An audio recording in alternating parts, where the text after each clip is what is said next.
Hello, everybody. What's going on? How are you all doing? How are you all doing? What's up? What's up? What's up? How y'all been? Hey, what's going on? Welcome to the live stream, everybody. I know it's like super early. You know, I'm actually an early bird, but you know, I'll be knowing if y'all up. So, yeah, it's a few things I wanted to talk about. But I feel like this topic is so important right now. Okay. I believe this topic is so important right now. So, the thing we're going to be talking about today, give me 1 second, y'all. In the meantime, can y'all invite some people to the live stream? I just sent out a text message to my text message list. Okay.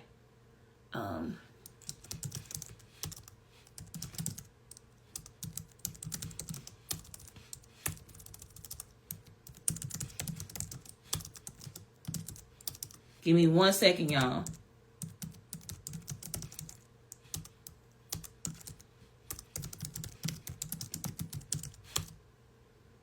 All right.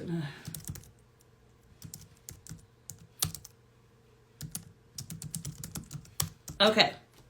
I wanted to see if I can put this in here. Thank you. I appreciate it. Boom. Okay, cool. We in here.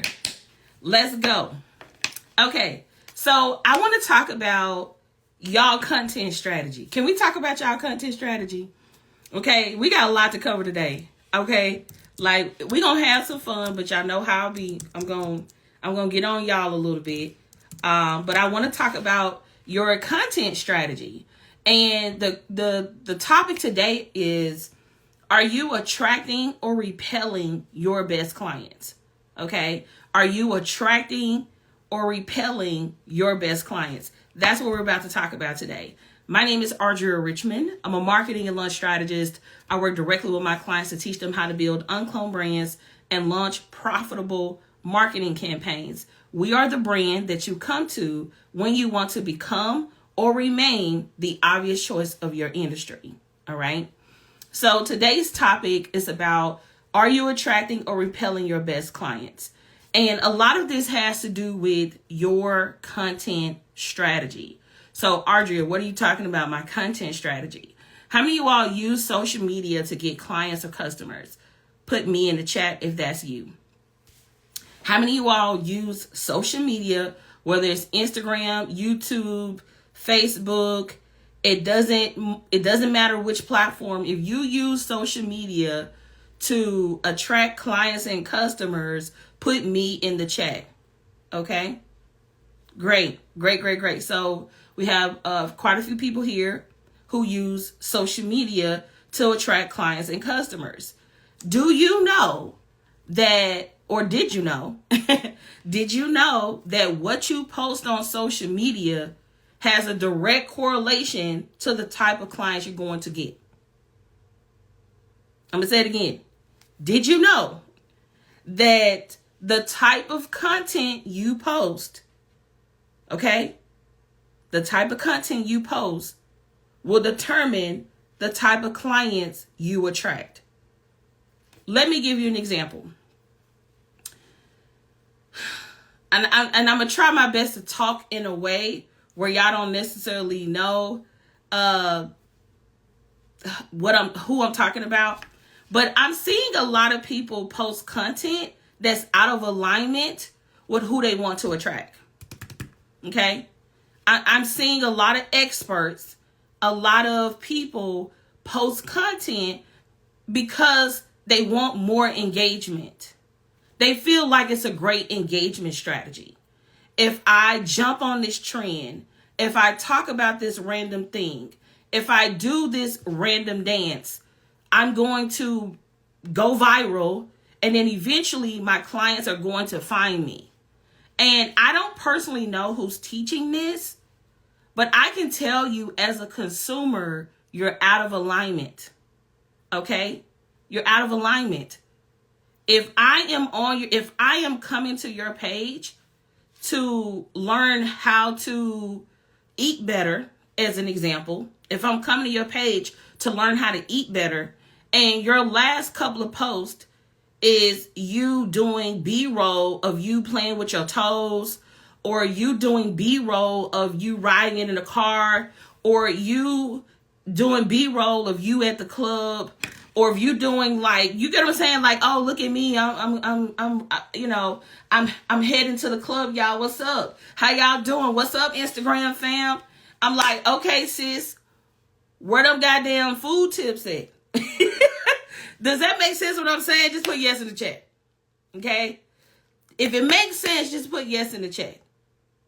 I need you to know that what you post has a direct correlation, not only with the type of clients you attract, but what people are actually willing to pay. Like willing to pay, like meaning what they willing to give you money-wise, right? So a lot of you all say things like, I can't attract high-ticket clients. It's because you're having low-ticket conversations online. It's because you're branded low-ticket. Audrey, what you mean I'm branded low-ticket? I don't have to tell you the difference between somebody page that looks like they actually give a damn about their company and a page that looks like I don't care about my company. Okay? I think it's so important that you stick to what you do. Whatever the hell you say you are known for, that's the content that I want to see on your page. And let me also say this. Some of y'all be politicking online. Okay?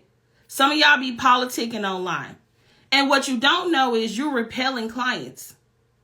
All for the name of being able to be like, some people come on social media to be polarizing. They're like, today I'm going to come on social media. I'm going to be a shit starter. I'm going to say something that's going to rile the crowd up. And that's going to be my engagement strategy. And let me tell you, you're actually creating a repelling strategy. That's what you're doing. You're repelling the people. And this is another thing, because sometimes it can be an illusion. So let's use this because I see it on Facebook probably more than anything. And it's probably because I'm not as engaged on Instagram like that. But I'm using Facebook as an example because that's where, when I'm casually browsing, I'll jump on Facebook and then I see a stupid ass post and then I get off. Like social media used to be like this really fun place, but it's becoming like very toxic. It's becoming a place where people are extremely negative and depressing. It's becoming a place where people who are battered and need help are coming to social media for attention. And it's so evident, right? And you have to be careful on social media because people come on social media to destroy your spirit, to destroy, the essence of your day. Like if you're having a good day, do not take your ass on social media because you bound to see some stupid that somebody has said on social media. Like seriously. So I'll come on social media and the example I'm using here is Facebook. Okay. And I will see a post of somebody asking a question. They know this question is polarizing. They know this question is polarizing. They know it. They know it in the pits of their soul when they start typing it. And they confuse engagement, meaning, let me ask you this. And this is so relevant to what I'm saying, y'all. I need y'all to go with me right here. If you see somebody make a messy post, who is most likely to comment? A messy person or a non-messy person? Let me repeat the question. If somebody comes on social media and they write a messy post, okay, who is more likely to engage with that post? A messy person or a non-messy person? A messy person, right? So imagine every single day, Monday, Tuesday, Wednesday, Thursday, Friday, you're creating messy content and you think it's an engagement strategy because all the messy people engage with you. And the moment you go to sell your shit, guess where those messy people at? They ain't engaging with you. because you're not here for my messy needs. You didn't write a crazy post today, so I'm not going to engage with your post when you're talking about buy something from me. And so you all, again, think it's an engagement strategy because you're getting a lot of comments and you're perceiving that as people like my content. You're perceiving it as, oh, these my perfect people. Let me say this. Some of my best clients, to be honest, they don't really be engaging with every single post. Like when I think about all my mastermind clients, I probably have like maybe one or two that engage with me all the time. The rest of them be living their best life, running their damn business. They don't have time to be engaging on social media like that. When I think about my best clients, like the ones who show up, who do the work, this, that, and the third, they either be living their best life, running their business, so on and so forth. Oftentimes they're not engaging. So I need you all to understand that it's the people that say nothing on social media that you need to be concerned about that's judging you. Okay? And the reason I say that is because the moment you go to sell something, people are going to remember every time you made them feel like shit on social media. When I tell you this, I'm so serious. There's a person on social media that I used to like really used to like this person's content. And over time, this person has become very negative on social media, right? Just very negative, very controversial, talk shit about people on social media like that. This is their thing now. Like they're now starting to be branded as this person who is very polarizing. And I'm thinking to myself like, damn, I really used to like this person. So now when they come on social media to sell their stuff, I'm like, I keep scrolling. I don't pay them no mind. I keep scrolling. I don't want to engage with your. And sometimes it's two things I do. And it's a possible three. I've really tried to get out of the habit of just like, blocking people and unfriending them, right? It's kind of like this notion of like, if you don't like it, keep it moving, right? And so what I typically do is if I don't, let's say you make a crazy post and I'm like, okay, I get to see how you think now. I'm going to let that slide. Let me keep moving. Let's say on day 2, you come on social media. You make another messy post. I'm like, okay, this shit is kind of slick becoming a habit. All right, I'm going to give you another pass. The next day, day 3, you come on social media again. You write a messy post. I'm like, okay, it's time to snooze you. On Facebook, they have this little thing where you can snooze people for 30 days. I'm like, let me snooze you because clearly you going through something because you're coming on social media to disrupt everybody goddamn day. So let me snooze you for 30 days. And by the time you show up in my newsfeed again, I'll be able to see, if you back being the expert that you're supposed to be on social.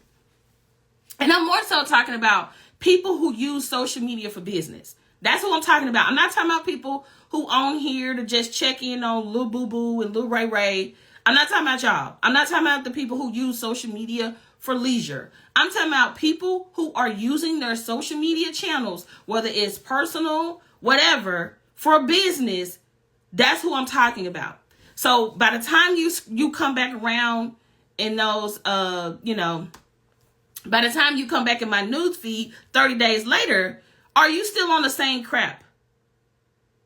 What you don't want is somebody hit the unfollow button. Because when they hit the unfollow button, they're not gonna see you at all no more. They're like, oh my God, I'm sick of you. Okay, I'm sick of you. You're not a good person. And the people who aren't engaging, who not doing all the things, those are the people you gotta be concerned with, y'all. Y'all gotta be concerned with. I don't want the people who really gonna buy from me, who really like me, who really love what I'm doing. I don't want those people to unfollow me or unengage with me. Let me be intentional about who I am attracting on social media. Let me be intentional about what I'm posting on social media. So let me give you an example of some people who get it right? When I'm interested in learning from somebody, the first thing I do is go to their page to binge their content. That's the first thing I do. Let's say I saw you on somebody's podcast and I like you. I go to the description section of that video and I click to see if they linked your social media channels. Some of these podcasts are a little dirty. They don't be linking people's social medias. But if I type in your name, I find you on Instagram, the first thing I'm going to do before I hit the follow button is to see what type of content you post. Because if I don't pay attention to the type of content you post, then I'm going to get on social media one day and be pissed off when you show up in my news feed because you're not posting you're not posting content that's in alignment with who you said you were. Does that make sense, everybody? Just put yes in the chat. Okay? If that makes sense, just put yes. Because when you are trying to attract your ideal client, they're looking for your page, your content to answer questions for them. So by the time they get ready to do business with you, you've already answered their questions. So you may be wondering, okay, Audria, what type of content will make somebody say, okay, I'm the one? For starters, are you answering frequently asked questions? Okay? Are you answering frequently asked questions? Are you showcasing your products and services? Are you demoing your products and services? Everything on social media doesn't have to be a think piece. Okay? Everybody consider themselves thought leaders now. And every time I turn around, they're making these really sick posts, in my opinion, half the time. And it really don't be, it's like some people just take up space for the sake of being able to have space to take up space. Like when you get on this app, you need to be intentional about what you're saying and how you're saying it when you are attracting who you want to attract. Because I'll use one of my most recent investments as an example. I watched an interview of somebody who was being interviewed on a podcast. I really like this person. My husband and I invested in their course. Okay. We bought their course and we was like, oh, this is really good. We already seen a return. We already learned something new. 5 days later, like this is it, right? So now my mindset is who else teach on this? Who else is creating content on this, so on and so forth, right? And so there's another person that we follow, which both of them kind of do similar things. Both of them do similar things. So there was another person where I was like, okay, let's look this person thing up, right? And so we signed up for this person, but now our mindset is we tapped in for this topic now. So the person ad that we've been seeing, the emails we've been getting, now the product they're selling is interesting to us because we have an interest for it now. So we bought their course as well. What's the point I'm making? Both of these people have been interviewed on platforms where they're showcasing their expertise. Both of them have very active YouTube channels where they demonstrate their expertise. Both of them actively showcase their expertise on their Instagram accounts and their Facebook accounts. When I come to your page, it should feel like the museum and I'm learning and discovering about what it is that you do. Again, if I come to your page and your page is filled with nothing but trendy stuff, you're not giving me tips, you're talking out the side of your head, you're talking about stuff that's not relevant to what you do or who you are, I am going to disengage with you and then ultimately unfollow you. Because this, whatever you post on social media is so important, y'all. So let me give you an example. So I made a product, okay? And one of the products that I made is this UnCloned Launch Planner, okay? Some of you all may or may not have it, but nevertheless, I created a product called the UnCloned Launch System, which comes with the course and the planner, okay? And I said, okay, what are all the questions and topics that I can create around this planner? And I want to tell you how I came up with the topics. Would that be helpful? Just put yes in the comments. I'm going to go over all the topics that I wrote. I'm going to go over some of them here real quick so y'all can see. These are going to ultimately probably be YouTube videos. Some of them may turn into a launch. Some of them may turn into a course. But nevertheless, I took my product product. I'm going to show you right now how I came up with the topic. And I'm going to show you how to think about a topic, how to come up with content ideas, even if you don't have a product. Is that helpful? Just put yes in the comments. Okay? Okay, cool. So I wrote a book as well called UnCloned. Where the hell is my book at? Every time I come in here to go live, I never have my books on my desk. I don't, anyway. But anyway, I am an author. I have 3 books. My most recent book is called UnCloned Marketing, okay? Which is all about marketing campaigns, so on and so forth, right? So I published that book in 2020. When I published that book in 2020, a lot of people were like, oh, can you help me create my marketing campaign? Can you help me write my marketing campaign? So on and so forth. So I started doing a lot of VIP days. Then after I did a lot of VIP days, one of my clients were like, hey, can you create a planner walking through the process, right? Now, at this point, I'm like, man, I'm already doing all these VIP days. Your girl calendar is like booked to the max. I'm burnt out. Hell yeah, I'll make a planner. And so when I designed this planner is like having a VIP day with me. That's how I designed this planner. If you book me for a VIP day, we're going through each page one by one, okay? It's like, all right, let's go. What we launching?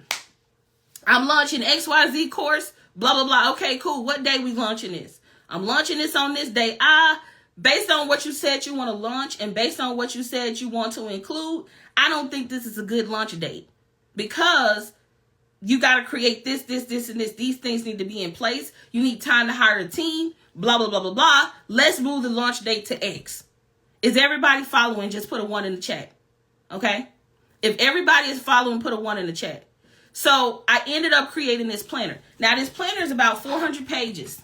Okay? It's 420. 420, 422. It's like, it's over 400 pages. Okay?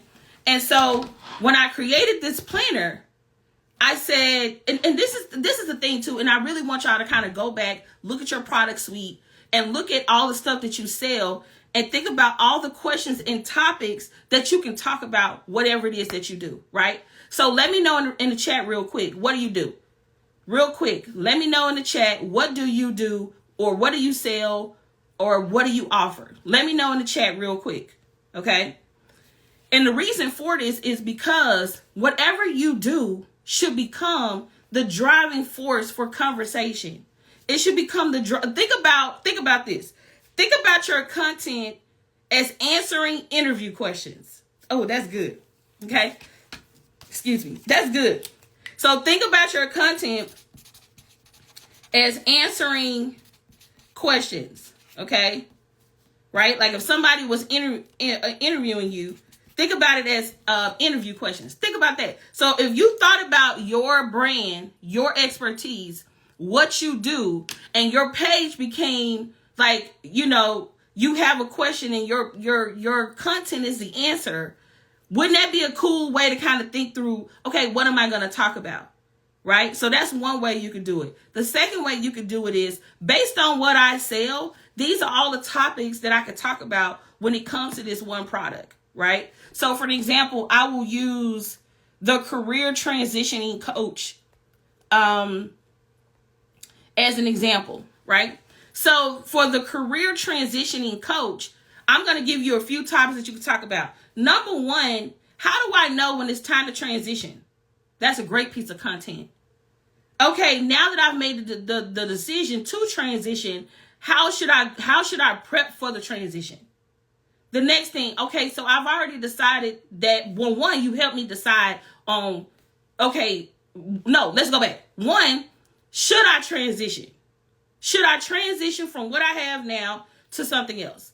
The second question could be, okay, I've made the decision, now what? How do I make sure I don't sabotage this piece of content?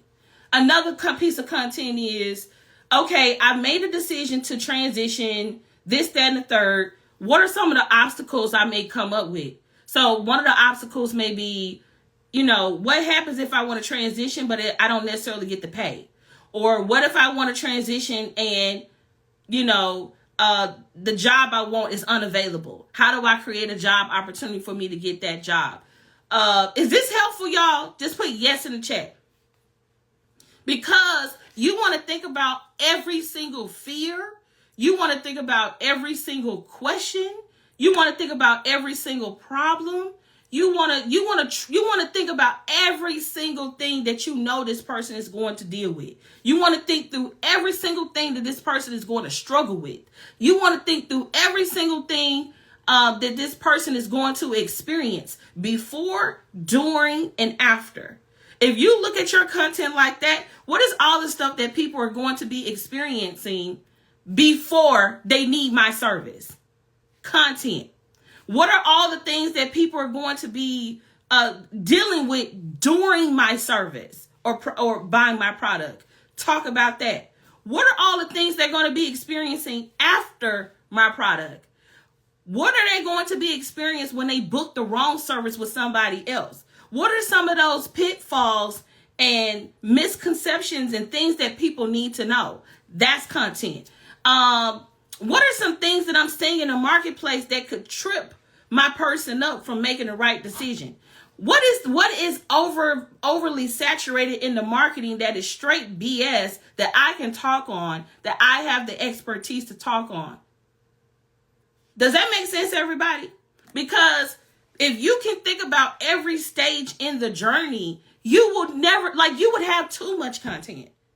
And then when you tackle that on with news trends, industry insights, your own stories, your own client stories, reviews and testimonials, when you layer that in, the industry stuff with the client stuff, like, it's up. You should have more than enough. Okay, so I'm going to show you two examples. I'm going to show you an example with how I created topics for this planner, how I was able to create. Let me tell you how many topics I created, how many topics and pieces of content ideas that I created from just flipping through my planner. Okay, I created 60 questions. Well, 60 questions, 60 topics, 60 content ideas, just from flipping through each page of my planner. Okay, so let me ask y'all this. If we created an ideation service, is that something you all would be interested in? Because ideas come to me. You know how you have a gift and you think everybody got that gift and everybody don't? So sometimes I'm very naive about what comes easy to me that may be difficult for others. And so if we came up with an ideation service, would that be something that you all be interested in? Like, hey, can you help me come up with like this many ideas? Hey, can you help me to come up with an idea for my offer? Like, I legit don't even know what to sell. Like, can you help me create something custom and unique to me so I can sell it in the marketplace? Okay, cool. Because I want to put together a ideation service where we just do the offer for you. Cause can I be honest with y'all for a second? We're gonna get back into this for a second, okay? I'm really sick of y'all not knowing what to sell. Like, or you're selling something that everybody else is selling, and that's why people are overlooking you. Okay? Like, let me say that again. I'm sick of y'all not having something to sell. Or if you are currently selling something, it's overly saturated. Like everybody and their cousin sell it, right? You haven't found a way to show how it's different, right? A good example of this is, I'm pouring some water. Give me 1 second.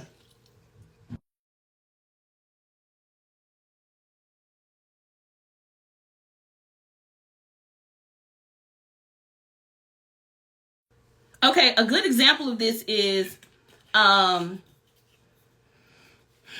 trying to think of something everybody sell where it's like, oh my God, I don't even know the difference.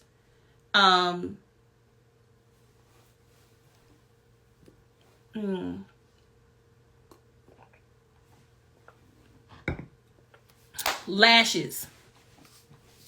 There's quite a few people who sell lashes.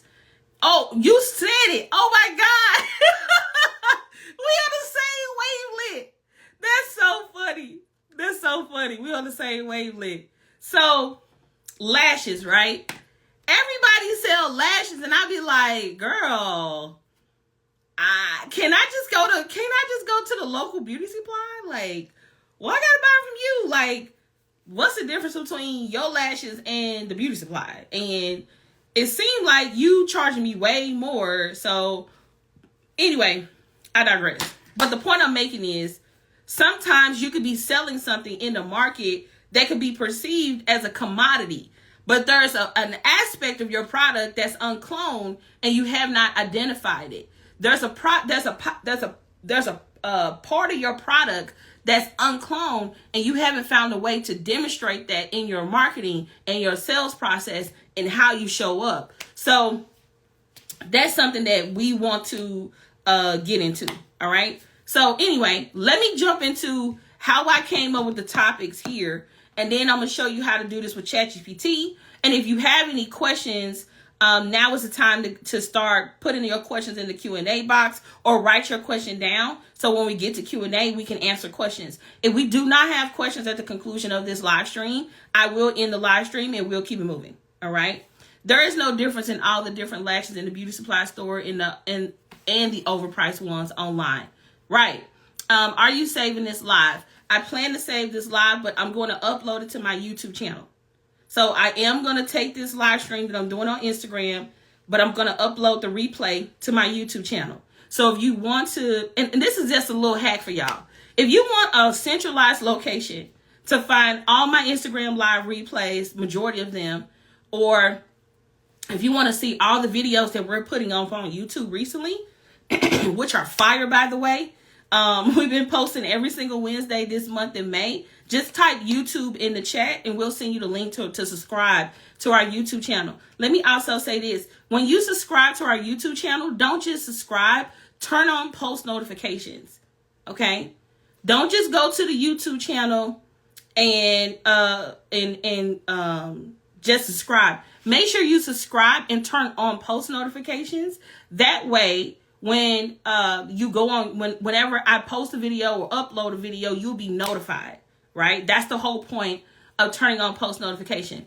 Also, hello to the ULC family. If you're inside the UnCloned Launch Circle, you can type ULC in the chat. Just so you all know, we will be reopening the UnCloned Launch Circle pretty soon. So just want to let you know about that.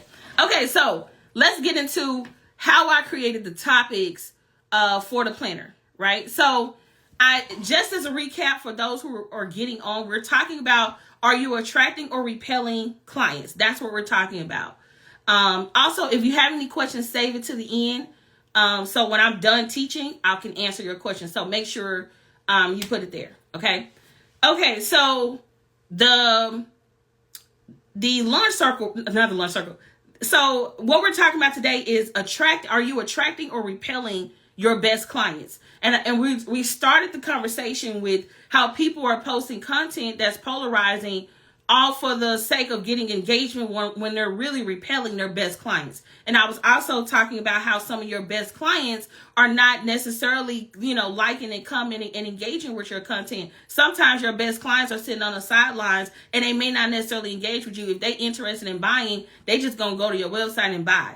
And so how you show up and the type of content you post is everything. And so now we're transitioning into how I took the launch planner and how I was able to create topics. And then we had a segment where we talked about how to come up with ideas for your social media content strategy. So I just want to point that out. So we're going to use the launch system as an example. So this is my launch planner. It's basically a system. It's a part of a system. It comes with the course and the actual planner. The planner is about 400 pages.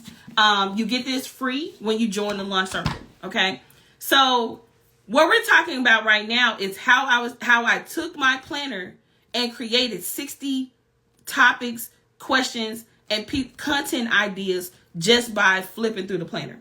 All right. So I'm going to read the first 20 to you real fast, just so you can see how you can do this with your product or service. And just so you know, if you sell a physical product, you're really going to like this part. And if you don't sell a physical product, think about the service you have and think about every stage of the process. Think about every module in your course. Think about every part of the journey that your person is going to go through when they're working with you. All right. So I got my planner out and I opened my planner up and I literally flipped it page by page and wrote this out. So the first thing is, what is a launch? That's the first piece of content. What is a launch? Before we even get into the launch planner and the launch system and all of that, and what the hell is a launch? So that's the first piece of content. The second question is, how often should you launch? That's the second piece of content. The third piece of content is, as soon as you open a planner, we have this page called Think UnCloned. Okay. Guess what type of content? Because this is the thing. Sometimes we have these things in our business where people don't necessarily know why it's there or why it exists or why you're an advocate for it. So let me give an example. How do you all have like brand language that you use with your community, right? So I just said, hey, y'all, all the ULC fam, everybody know what that means if they're in a launch circle. Everybody who don't know anything about the launch circle is like, what the hell are they talking about? What the hell is that ULC thing they talking about? That's our inner circle of people who are inside the UnCloned Launch community, right? So just keep in mind, they inside the UnCloned Launch circle. So when I say, hey, my UnCloned fam that's in the launch circle with ULC, blah, blah, blah, they can come in and be like, ULC, you know what I mean? So what's that internal language? Like, what does it mean? So for us, we talk about thinking UnCloned. Well, this is a registered trademark, and some people may not even know what the hell, what does it mean to think UnCloned? What are you talking about? Are you always saying, be uncloned, think UnCloned? Like, what the hell are you talking about? So one of the pieces of content that I can create is how to think UnCloned for your first or next launch. That's how I use that one page to create the question. Is everybody following? If so, put a 1 in the chat. Okay? Let me know in the chat if you're following. Just put a 1 in the chat. Because I looked at this page, all it say is think UnCloned. This is like our internal brand language. Everybody may not know what the hell I'm talking about when I say think UnCloned. So the best way for me to show people or tell people what I mean by thinking UnCloned is to create a piece of content around why you should think or be uncloned. If everybody got that, just put got it in the chat. All right. So number 3 is how to think UnCloned for your first or next launch. I can apply that to so many different things. How to think UnCloned when it comes to hiring a team. How to think UnCloned when it comes to whatever. Like, I could keep going on and on and on. But for the sake of this planner, that was the parameters. All the questions need to make sense for the sake of informing and selling people on this planner, right? In the system. Okay? So that's number 3. Flip the page. Then I said the next question is how to select the best date for your launch. Well, how did I come up with that as a piece of content? Boom. I'm launching X on what day? I'm launching what on what day? Okay? So there's that. The next thing, how to select the best. So we already talked about, so that was number 4. How to select the best date for your launch. I flipped the page. So I don't even have anything to talk about the legal disclaimer, blah, blah, blah. Now I'm on the vision board. So inside the planner, we have the vision board section. So guess what the question for that is? How to create a vision board for your launch. Okay? How to create a vision board for your launch. So I flipped the page again. The next question is how to create a theme for your launch. Like, how do you begin to ideate and come up with a theme for your launch? The next one, how to come up with launch ideas for your launch. Well, how did I do that? I have a whole page for launch ideas. Okay? I got a whole page for launch ideas. But if you came to this page and you don't know how to come up with launch ideas, you don't know how to research launch ideas, you don't know how to make your marketing different, then this is a great time for me to talk about how to do that. Is this making sense, y'all? Just put yes in the chat if this makes sense on how I'm coming up with these topics. I'm looking at the page and I'm thinking about, okay, what do they need to know before, during, or after? That's how I'm kind of thinking through this. Okay, based on this page, people need to know how to come up with launch ideas. Because if they don't know how to come up with launch ideas, then they may not benefit from using this page inside the planner, right? Okay, cool. So now we're moving into the different tabs. Okay. So the first section is my launch offer. So here I can say how to come up with launch ideas. So we talked about how to come up with launch ideas. The next one is how to create a launch offer. The top questions to ask yourself when creating a new service to launch. The top questions to ask when you're creating a new product to launch. The top questions to ask when creating a new event to launch.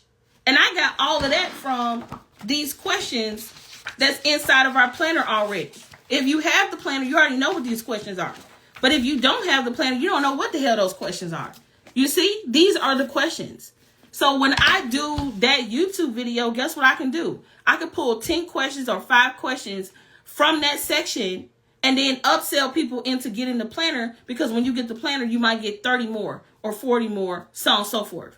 So that was three different questions. So again, I'm gonna go over that again. Top questions to ask when creating a new product or service. Top questions to ask when creating a new product to launch. Top questions to ask when creating a new event or launch. How many of you all find these topics to be interesting? Like if I was to create, when I create all of these pieces of content, you like, oh, I do want to know what the hell a launch is. I do want to know what offers, how often I should launch. I do want to know how to think uncloned for my first or next launch. I do want to know how to select the best date for my launch. I do want to know how to create a vision board for my launch. I do want to know how to create a theme for my launch. I do want to know how to come up with launch ideas for my launch. Does this make sense, everybody? This is what your people are thinking when they're trying to decide on whether or not they want to do business with you. They're asking these questions. And if you don't answer it for them, they don't have an urgency or a need to tap into what it is that you have. So I'm going to go over the rest because I told you I'm going to tell you the top 15. But I have 60 questions. 60 questions, topics, and ideas. So the next one is beginner launches versus advanced launches. I can't wait to talk about that one. Like, ooh, I'm getting excited about that. Okay. Beginner launches versus advanced launches. The next thing I could talk about is what is a launch style, right? We talk about launch styles all the time inside the launch circle, but the people who may not be a part of the launch circle may not even know what the hell is a launch style and what are the 16 types that we teach. And then the next 2 questions is how to choose the best launch style based on your launch goals and how to set launch revenue goal for your launch. So that's just the first 15 questions. I have 60, okay? I literally just flipped page by page. Okay, what question would people have about this? Typed it up.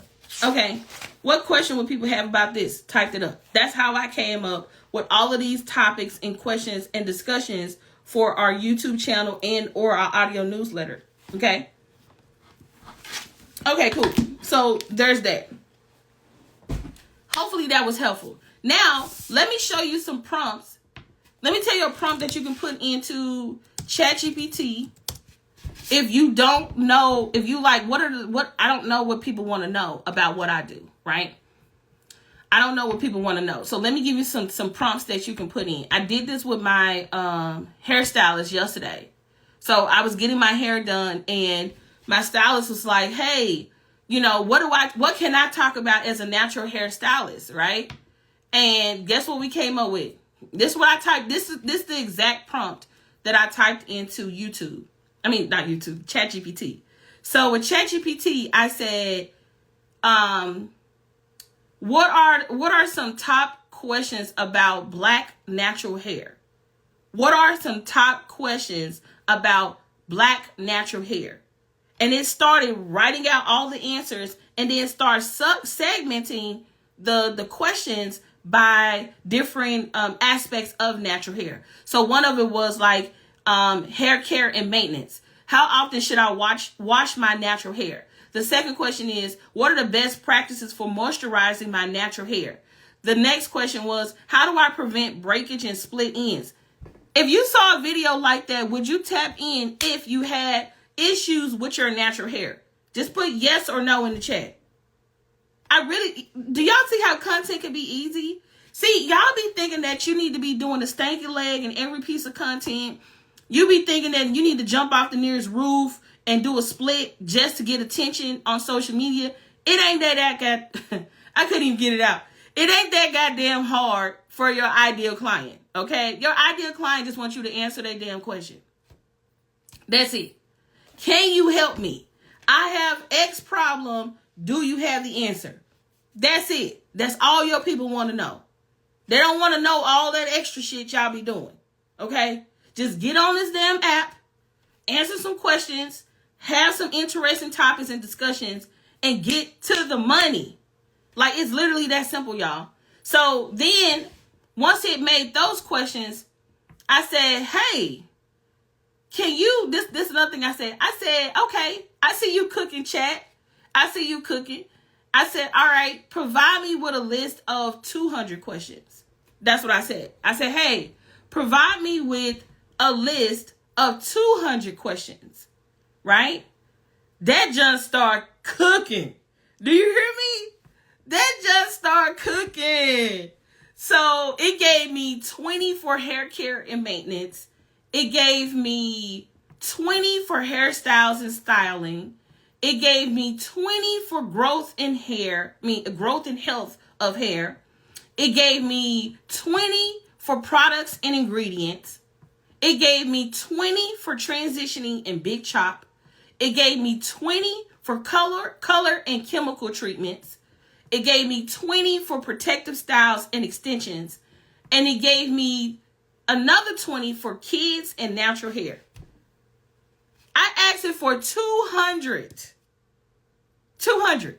So if you made 2 videos or 3 videos a week, would you have enough for a whole year? Let's see. So if I do, it's 52 weeks in a year, right? So if I do 3 videos or 3 live streams or whatever the hell, 3 videos or 3 type really dope pieces of content, 3 YouTube videos or whatever you had a cadence for, at least 3, right? 2 or 3. So 3 times 52 equals 156. I got enough content for a whole year. Ain't that something? I got enough content for a whole year, right? So then this is another thing I did. So another thing I wrote is, let me see. I had just wrote this down. Oh, okay. So I asked, somebody give me what you do. I think somebody said they sell journals or something. Okay. What objections would someone have for buying a journal? I think somebody said something about a journal. Buying a journal. Typed it in. Let's see what came up. Cost.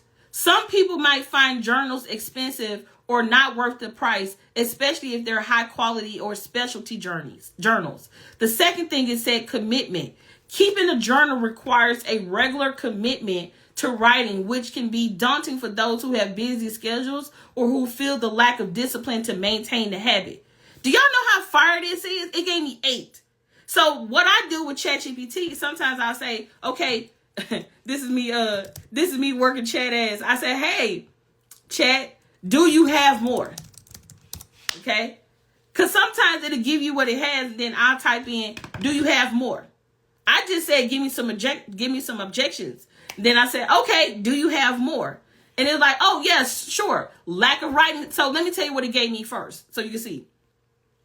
So my prompt was, what objections would someone have for buying a journal? It said cost. It doesn't just tell me the objection. It gives me the reason too, which is fire, right? So cost, commitment, privacy, digital alternatives, perceived uselessness, environmental concerns, previous experience, preference for other mediums. So maybe they don't want a physical journal. Maybe they want a digital journal, blah, blah, blah, right? You need to be able to handle these objections if you want people to buy your products and service, right?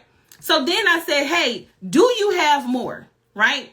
It said lack of writing skills, perfectionism, physical space, uncertain on how to use it, uncertain emotional discomfort, cultural or social stigma, preference for instant gratification. Now, mind you, it gives you the reason right next to it. So I'm not going to go over every reason, but do you get the point? Just put yes in the chat if you get the point. Let's use another one. Okay, let's use another one. So I'm going to start a new chat, and I'm going to use one. I saw one up here that I thought was interesting. Let's use life insurance, right? So what objections would someone have for buying life insurance? Okay, that's all I typed in. And it's telling me, okay, cost concerns. It's too expensive. I can't afford the premiums. Lack of understanding. I don't understand how life insurance works. I don't see the value in it. Procrastination. I'll get to it later. I'm still young. I don't need it now. Mistrust or skepticism. Insurance companies don't pay out claims. It's a scam. Perceived lack of need. I don't have any dependents. My family can manage without it. Other financial priorities. I have other financial goals to focus on. I'd rather invest my money elsewhere. Belief in adequate existing coverage. I have enough coverage through my employer. My savings are sufficient for my family needs. Discomfort with the topic. Thinking about death is uncomfortable. I don't want to talk about it. Health perceptions. I'm healthy. I don't need it. I'll get it when I'm older. Cultural and religious beliefs. My culture or religion doesn't support it. I believe in fate and don't need insurance. Is this helpful, everybody? Do y'all get this? ChatGPT is telling you what people ChatGPT is telling you what people concern is before they even get to you. If you don't answer these questions in your content, if you don't answer these questions in your marketing, if you don't answer these questions with the development of your products, if you don't answer these questions during your launches, you will not get the clients. Like seriously. Whatever you do, you can literally go to ChatGPT and say, what objections would someone have for X? Just gave you the cheat code. Then you can say, okay, again, I'm going to ask ChatGPT, do you have more? Right? Remember I said you can type in, do you have more? ChatGPT like, say less. Of course I got more. Complexity of policies. That's a good one. Negative past experience. I had insurance before. It was trash. Distrust of financial advisors. They scare me. Temporary situations. I'm in between jobs right now. I really can't get this right now. Perceived low risk. I have a low risk lifestyle. I don't really be doing no dangerous stuff. I don't really need that right now.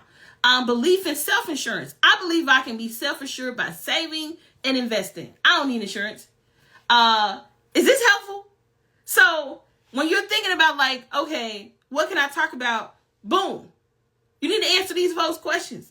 Because this is the thing. Just because somebody did not ask you directly doesn't mean they don't have the question. Did you hear what I said? Okay. Did you hear what I said? Just because they did not ask you directly doesn't mean they don't have the question. Because some of y'all are quick to think, oh, my people ain't like that. They love me. They love me. Okay, girl. Okay, girl. So anyway, is that helpful? Just put yes in the chat. Is that helpful? Also, if you want the replay of this live stream, type YouTube in the chat and make sure you subscribe to our YouTube channel. So you could be, and turn on post notifications so you can be notified when this video is live on the tube, you know what I'm saying? And also I want to thank y'all for helping us get to over 3,000 subscribers on YouTube. I truly appreciate it, right? Your girl then smacked the dust off my YouTube channel and I'm back at it. Okay. I'm back at it. We've been publishing every single Wednesday, which is awesome. So if you like this type of content, also I have another type of content as well on YouTube. So definitely tap into YouTube because I'm going to be popping up, dropping that fire on YouTube because I may not always go live on Instagram. Matter of fact, this is probably my first Instagram live this month, in May. I believe I went live last month. So anyway, do you all have any questions? Was this helpful? I need you to know that what you post on social media has a direct correlation to the type of client you will attract. And is your content attracting or repelling your best clients? That was today's live stream topic. All right. So we're going to open up for Q&A. If you have questions, now is the time to start using the Q&A box or typing your question in the chat. All right. So for the person who had a question earlier, can you redrop your question so we can get it popping? All right. Super helpful. Thanks. You're welcome. You are welcome.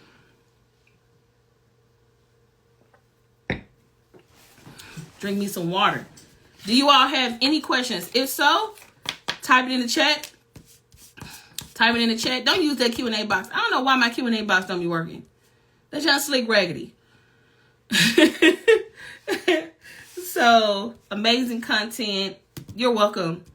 I put in, yeah, it's not working. Like, I tried to bring it up, but it's saying no question. So, just type it in the chat if you can.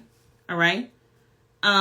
Thank you all so much for tuning into the live stream. Again, if you want the replay, maybe you came in on the tail end of this thing, please type YouTube in the chat so you can catch the replay on YouTube. All right. Question. My account was hacked. I did start a business page, but I'm wondering if I should start a personal page as well. What's the need for two? What's the need for two? If you know for a fact you have one for family and friends, and it's private and only the people you accept on that profile are those people, then yeah, you can have a personal profile for that. But if you having two accounts, what would be the reason for having two? All right. Okay. Next question. Should we already have a product created before coming to work with you? No. Actually, if you don't have one, it's great because we could cook up something brand new. You know what I'm saying? It's perfect. If you don't have one, perfect. We can create one. I have a lot of clients who have come to me. Actually, that's a great damn topic. I should talk about that. But yes, to answer your question, I could totally help you create a brand new product from scratch. That's my specialty. I don't talk about it a lot because I'm normally reserved for my clients. But like, your girl be cooking. I got so many damn product ideas that'll make your head spin. I got so many ideas. We actually finna start packaging them up and pitching them to people. Like, some of my ideas I be having so damn fire, I don't have the bandwidth or the capacity to see everything in my head come to life. So I'm like, who can I find that's already like in their vision? They killing it. They gonna be committed. They gonna execute it on it and pitch it to them. So to answer your question, absolutely. All right. Let's see.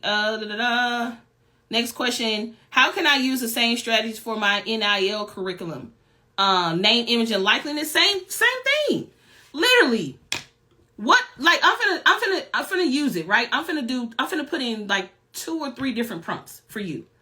Cause honestly, like, can I tell you what NIL is?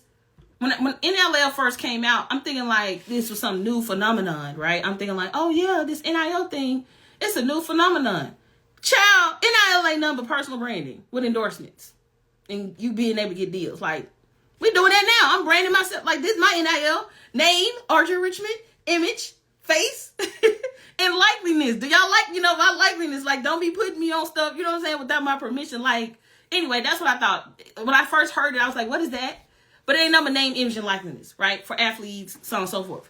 But nevertheless, all of us have name, image, and likeliness. Celebrities, influencers, so on and so forth, right? So really, if you start intertwining personal branding with your topic, I believe you would actually get more traction than people who are leading with NIL. Because NIL sounds like this, like this, it's really like a contractual term for like celebrities. Like, hey, can I put my name, image, and likeliness on XYZ product, service, whatever, right? But in the athlete world, it's really them building a personal brand, right? And so, nevertheless, because I wrote a whole book on personal branding, that's why I said that. So what I would type into ChatGPT, you could say, what questions do people have Or I could say, do athletes have? Do athletes have about NIL? NIL and question mark, right? And then I typed it in, hit enter, boom, let's see what we're cooking with in my Birdman situation. All right. So the question is, what is NIL? Believe it or not, a lot of people don't know what the hell it is. So it's a, what is NIL?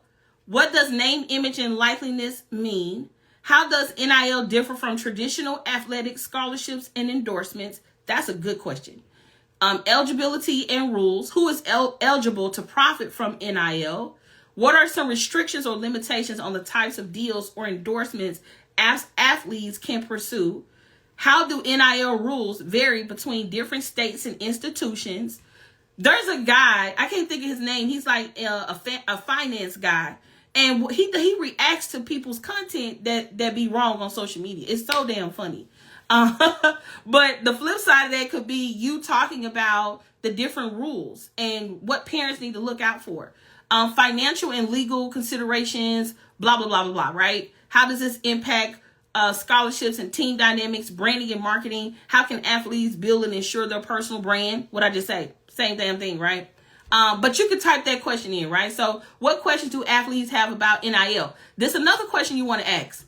What questions do parents have about NIL, right? Think about all the people that's involved. So I can say parents, right? And it depends on who you're targeting, right? Parents.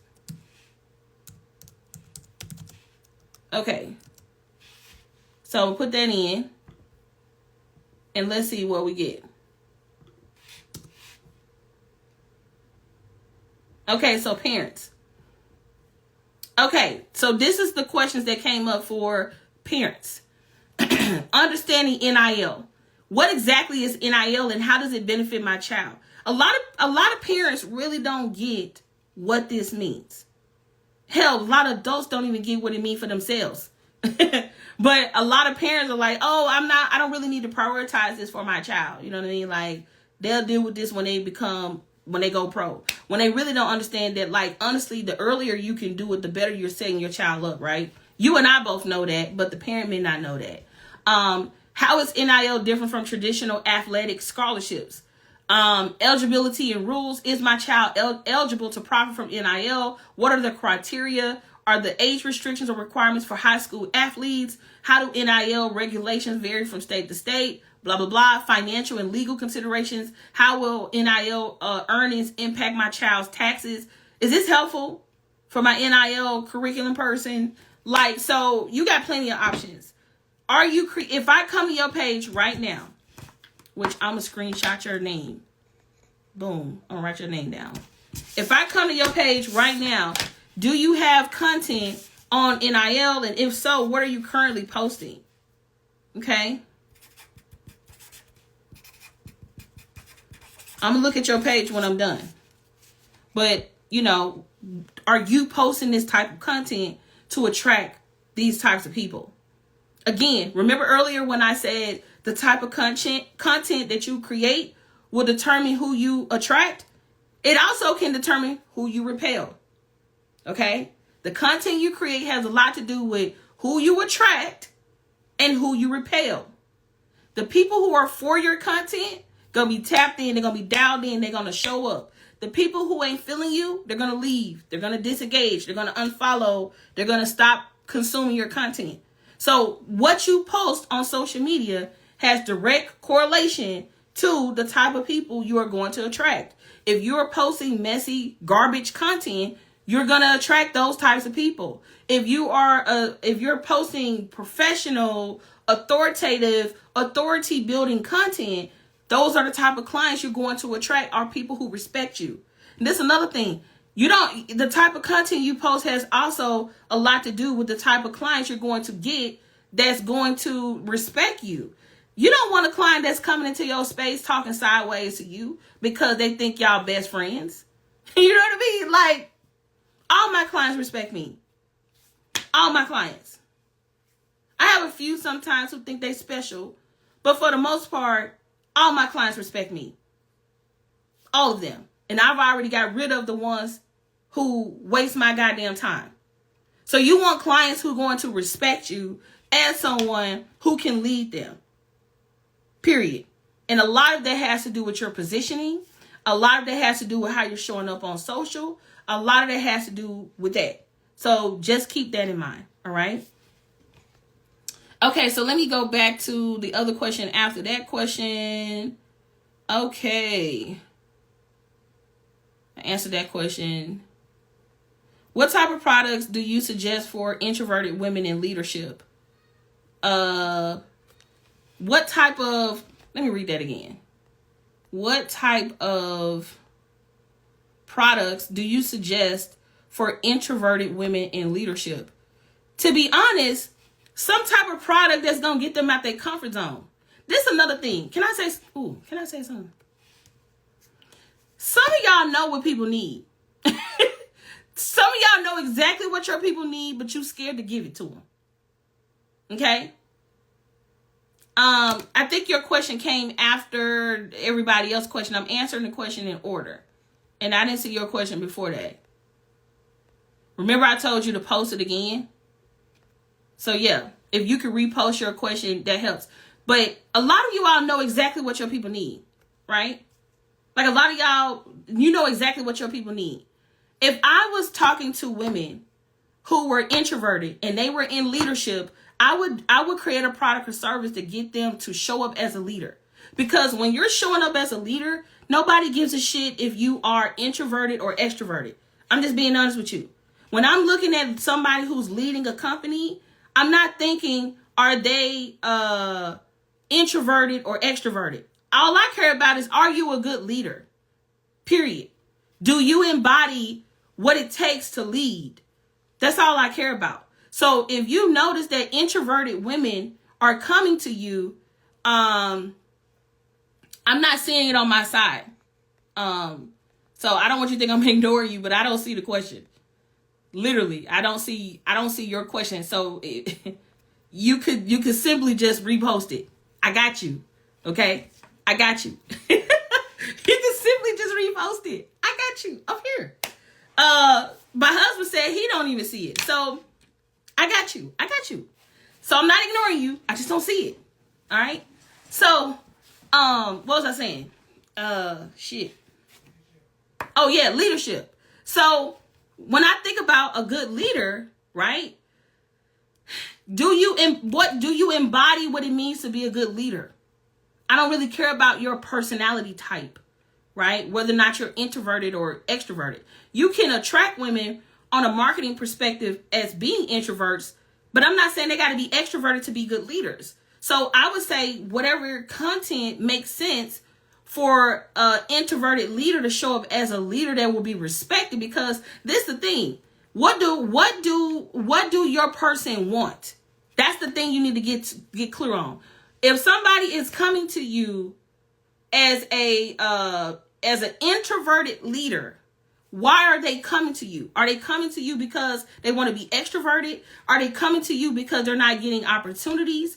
Are they coming to you because they're not advancing in their career? Like, why are they coming to you? And that becomes the container or the angle or the perspective from where you work through, right? Because like, if you don't lead with what they not getting, then they're probably not going to resonate with the content anyway. If I was trying to become a better leader, I'm not going to type in a leadership coach for extroverted women. I'm going to look up like, who's the best leadership executive coach, blah, blah, blah, blah, blah. Right? So just keep that in mind. Okay? All right. So let me get to the next question. I'm going to answer your question. And then I'm gonna go back to the other person. I offer several different services within my business. How do I market on social media without overwhelming people? You're gonna have to post your content in campaigns. You are gonna overwhelm people, right? If you posting, let's say you are an insurance agent, an MLM person, and you sell hot dogs on the weekend. I don't know what you do. I'm just using this as an example. Okay. when I come to your page, if your page is all over the place, it's going to be very difficult for me to follow along. So if you have 3 different businesses that don't have nothing to do with each other, unfortunately, you're going to have to create profiles with that intent. Now, if you sell 3 different things that's in the same industry, right? So for the example, let's say I am in finance, right? And one week I'm talking about options, another week I'm talking about stocks, another week I'm talking about leaps. I'm studying options now, so that's why my brain is thinking about this.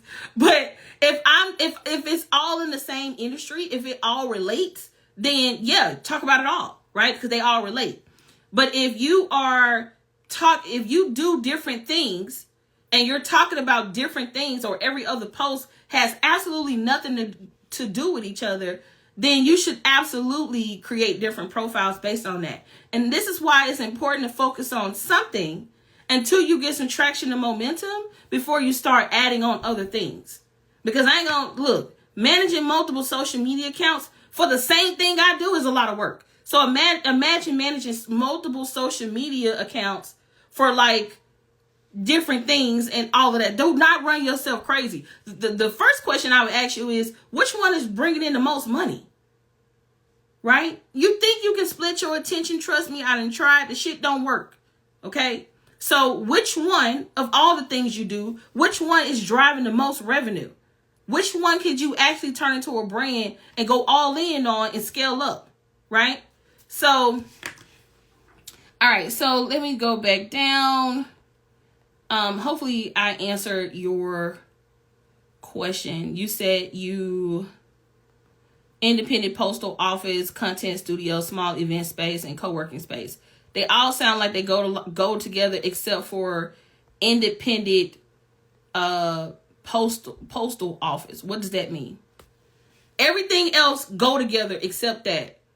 If you can find a way to make that make sense with everything else, then you shouldn't have to create multiple profiles. Excuse me. Because if you're talking about event space and all of that sound like it go together. Everything except for independent postal. I don't even know what that means. Matter of fact, I'm going to have to Google that. What does that mean? Independent postal. What does that even mean? A local post in a small mail service that operates only within a limited geographic area, typically a city or a single transportation route. What does that mean? Like P.O. boxes. Oh, that goes with that. So do people come to you for that? Let me ask you this. All your stuff sound together. It sounds like you sell like co-working services or something. Are you in the co-working space? Let me know if you're in the co-working space. Because it sounds like a lot of that is co-worky. Look, I'm making up a word. I'm making up a word. It feels very co-worky, right? Space, event space, a postal office. It seems very co-worky. So if it's co-working, then why not lead with co-working? And then you could talk about all of those other topics underneath it. Does that make sense? Okay, cool. So let me go back up here and answer the next question. Okay. I answered that question. Thinking about doing a course or provide visual education. Is it better just to start with YouTube? What do you mean by visual education? Are you saying that what you teach is visual? If so, YouTube is it.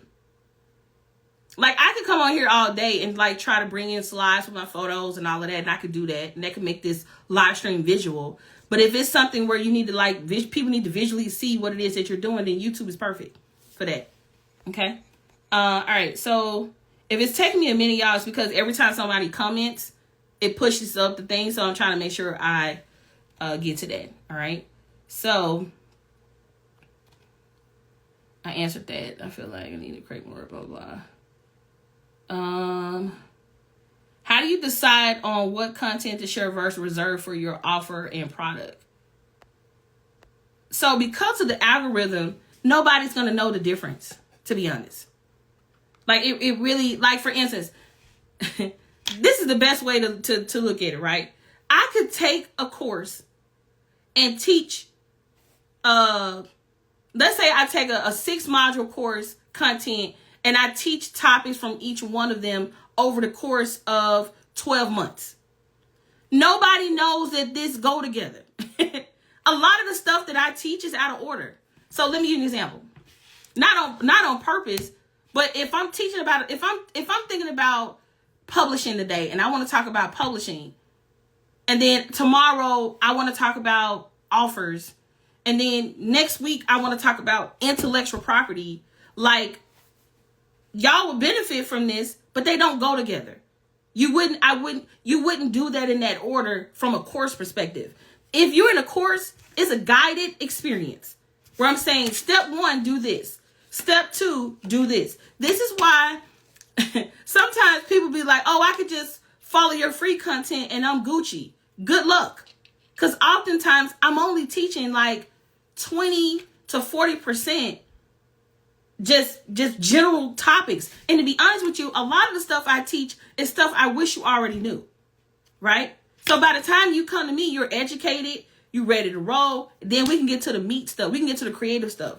We can get to the fun stuff. We can get to the stuff that makes sense. So oftentimes, like, don't come into it thinking like, oh, like, don't teach your course. That's the only way to make sure that you're not giving away too much. Don't teach your course. Don't teach in sequential. Does that make sense? And honestly, if I'm answering questions, I'm not teaching my course. If someone asks me, why is it so important to pick a really good launch date? I could tell you why you should have a really good launch date, but I'm not telling you how to pick a launch date. Does that make sense? So, and that's another thing. Who cares? Just give them the answer. Sometimes just give people the answer so they can know that you are the answer. Does that make sense? Just give them the answer so they can know you are the answer. And if they know you are the answer, then they're going to work with you anyway. Okay? So hopefully they answered your question. Okay. I think that was the last question up there. Boom, boom, boom, boom. Okay. What does your person want typically because they are not being seen? Okay. That's helpful. Big brands separately if they are different functions. Someone may have asked, so please excuse me if you spoke about this. I get static posts need to be connected. Do you recommend lifestyle content topics? How hot takes in place of stories? What do you mean? What do you mean? Someone may have asked, so please excuse me if you spoke about this. I get static posts need to be connected. Do you recommend lifestyle connection topics? Yeah, you can do that. You totally can do that. Your newsletter is fire. Thank you. I'm trying to see how to book with you, but I don't see it on your website. It is on my website.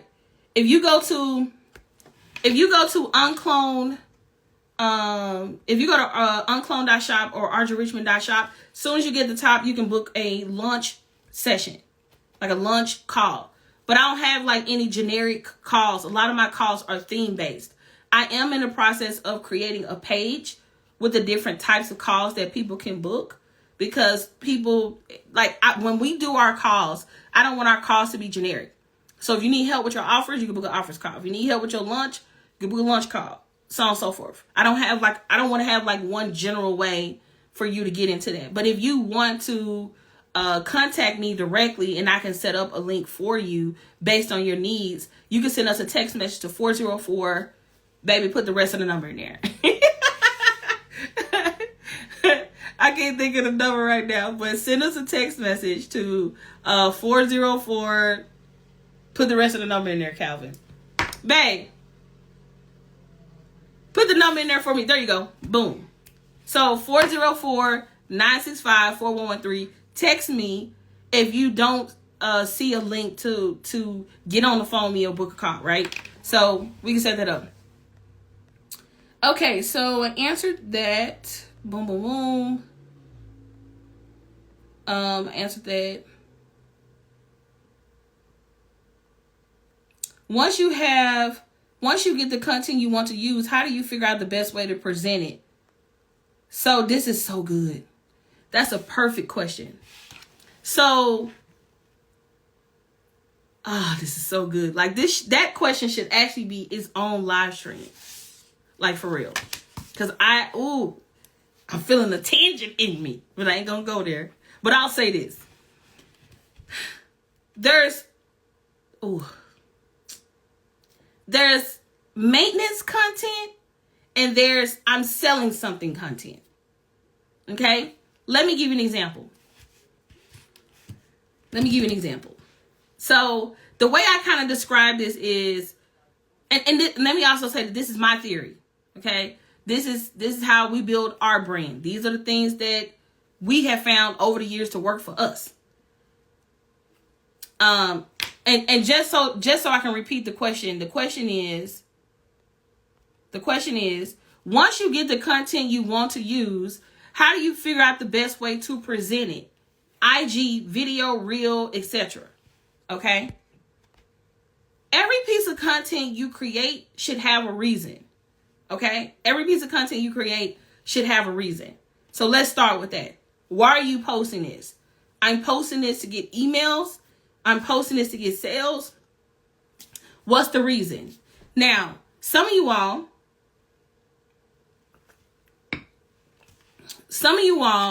want to make money every single day. Okay? This is why you see people say, type keyword to buy blah, blah, blah. Okay? So, all right. Oh, it's so detailed. Like, this feels like a presentation. In the most simplest way, so I don't overwhelm myself, because I'm so excited about that question. I really want to expand upon it and spend more time with it. But to quickly answer your question, is how you approach posting and presenting that content has a lot to do with your marketing strategy. Okay? It has a lot to do with your marketing strategy. So if you're posting content with the intent of just staying relevant, authority building, credibility building, and you have something generic that you sell, like for us, we sell our book bundles every single day. That's something I can sell every single day. We're in the process of creating funnels for everything we sell, because we realized that we could sell these things directly. The only time I can sell someone into a offer that takes a level of education to get people to understand it is from a live stream or lunch. That's the only time I can get people to buy something directly. Let me give you an example. If I make a post, okay? If I make a post saying, hey guys, publishing is the best thing ever, right? Okay, I can say, publishing is the best thing ever. Look at my book, guys. I wrote a book. Join my program, Publishing Like a Pro. It's $5,000. How many of you all would be like, girl, get the hell out of here. Why would I give you $5,000? And what is included in that program? And yes, I get that publishing is important, but what you going to teach me when it comes to publishing? And like, what is an ISBN number? And like, how do I self-publish my own thing? And like, how do I... That can't happen from a post. Okay? But if I say to you, hey, I'm doing a free masterclass called UnCloned Publishing, how you can turn your business into a publishing empire and make, millions of dollars or whatever, right? And I'm hosting a masterclass and I invite you into that. Which one are you most likely to participate in?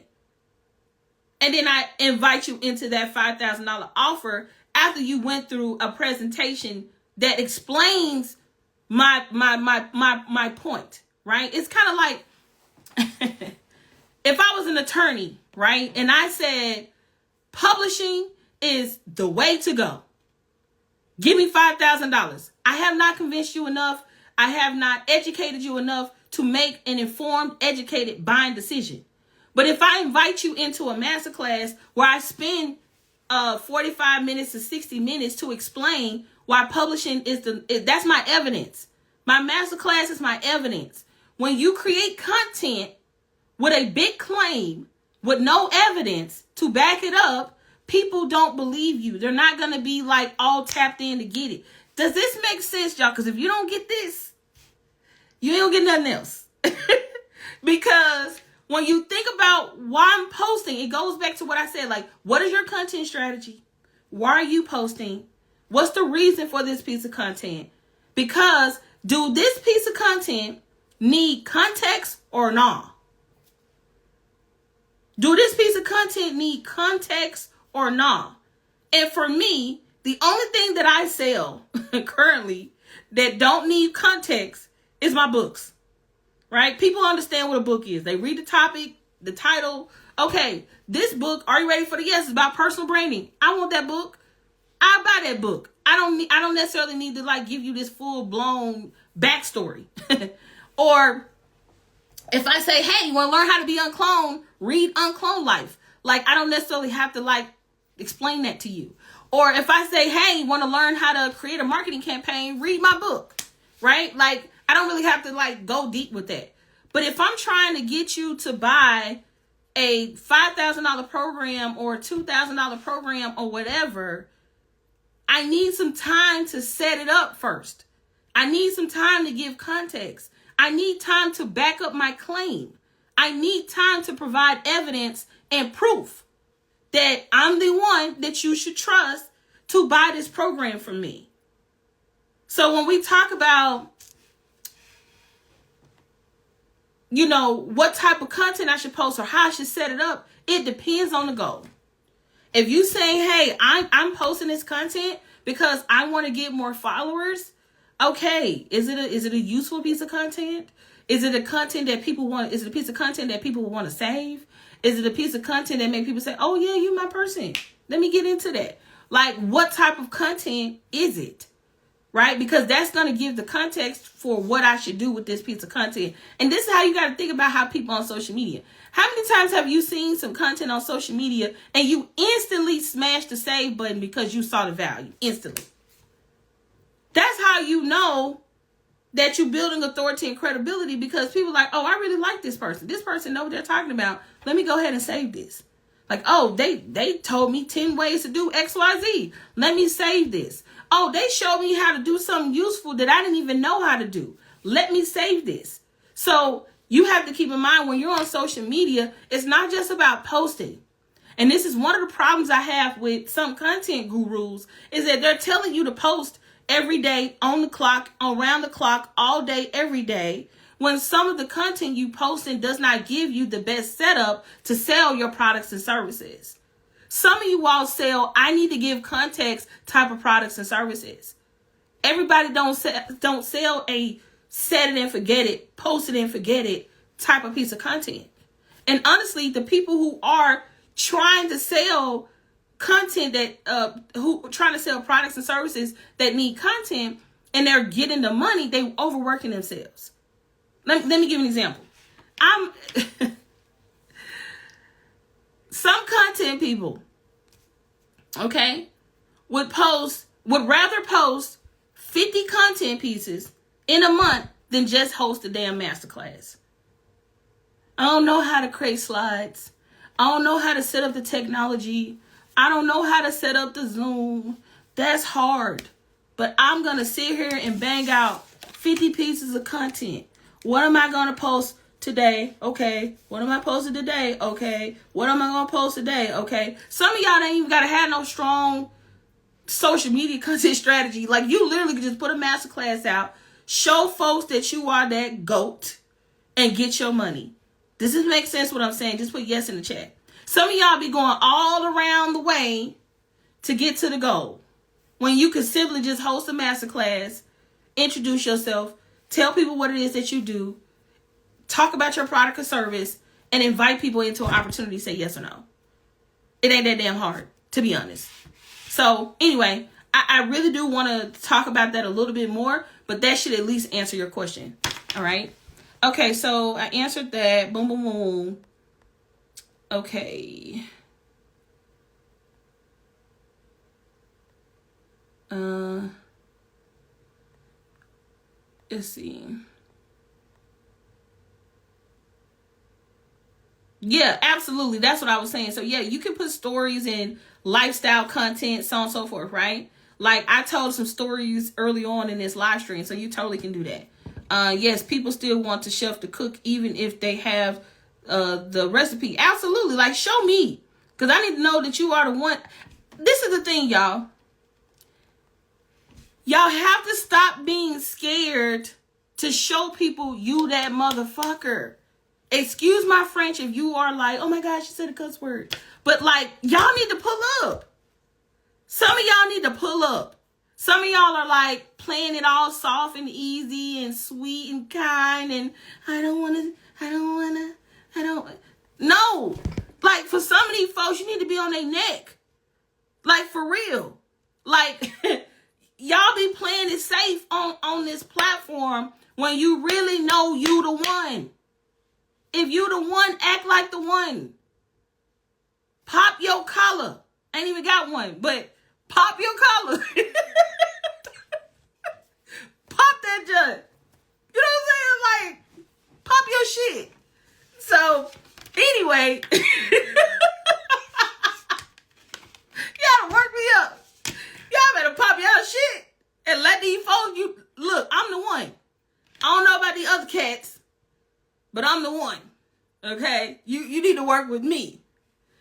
I done wrote the book. I didn't create the course. I got the content. I am that person. So, anyway.